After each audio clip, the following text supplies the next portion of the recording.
Hey guys, it's Threesto and welcome back to another video. Now in today's video we're going to be looking at how to make bullet particles like this, like impact particles for when you shoot a bullet and it hits a surface. Now here's some examples here. I didn't go too crazy with them, they're pretty simple, but I did get inspiration from this tweet by Archul Neon. I'll link this in the description because I think this is really cool. Definitely seems underappreciated, but we're going to be looking at how to make a couple different versions.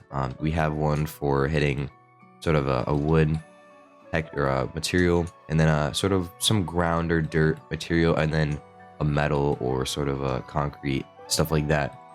But you can always go crazy with whatever you want. You can experiment with stuff. You can even change the textures entirely. Say if you want like some sci-fi stuff, you could have sort of little laser explosions on the hit surfaces and stuff like that. But without further ado, we're going to get started. I'll also make sure these three particles are downloadable in my Patreon after this video goes up, so go join the Patreon if you want awesome particles just like this. Anyways, let's get started. Now, of course, we're going to start by making a particle emitter. We're just going to throw in an attachment here. Let's put an attachment and get a particle emitter inside it going. And we'll also add this decal, which is a bullet sort of impact decal there. Now, first thing we want to do is we want to find a texture we want to use. Now, I'm going to use this trace one. It's like this little dash. Now you want to make sure you have it on velocity parallel, and then you're gonna add some spread angle, and now what you'll see is that these start shooting out in every direction and actually face the direction they're going, which is what we want to make particles like this. Now I was experimenting with this earlier and it actually looked pretty cool, just seeing all these little traces like fly into the air. I thought that was kind of cool, but we're just going to go ahead and start customizing it. Now, what really sells the look is having a very short lifespan, but very fast emission. Now, these are by default 5 to 10 seconds.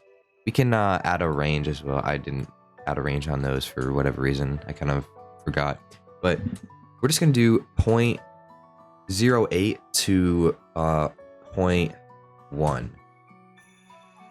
That might be a little too less, but let's make sure we move our attachment out to where the front of the impact is.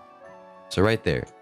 Now we can go ahead and start adding a couple things. First thing I'll do is increase the speed, because these have to come out very quickly. There we go, something like that. But we're also going to want to increase our rate to compensate for the lack of particles. We can add some rotation if you want. Personally, I'm not going to. But we'll also add some color just to give it sort of a glow to, just like this one over here. I think we're going to do something like this. Now, this already looks pretty cool. We can add some transparency as well, so we have a sort of some fall off. And we want some at the beginning too, just so we the particles don't sort of pop in. There we go. I'll also actually just make this not transparent so we can actually see sort of what it would look like on a material. Let me just duplicate this and actually that transparent, so it looks something like that on the surface. You can adjust the color and everything as needed. But what we're going to do now is mess around with the size. Now we can have some size variation, which we just do this. We click on our little square and then we drag this black line up, and we'll start it about here. And as you see, it'll start bigger and then it'll get smaller. But this looks okay, but to make it look better, we want to add squash at the same time to our size. So the closer it is to the impact, the wider the particle will be. So if we just bring it up like this, you're going to see it's bigger towards the impact and then smaller as it gets far away. We can adjust this. We can play around with this as much as we want. I think we're just going to leave it something like that. We'll also turn off light influence just so we can have that kind of shine through. There we go. Now we can add a second particle like this, and we can make this one have smaller particles that last a little longer. So we can make this lifetime like 0.12 to 0.14 or something like that. Now let's just slide that up, and there we go. That looks pretty cool. Now we're going to duplicate this and we'll move it over. And if you want to add sort of dust that flies out like this, that is also very, very easy.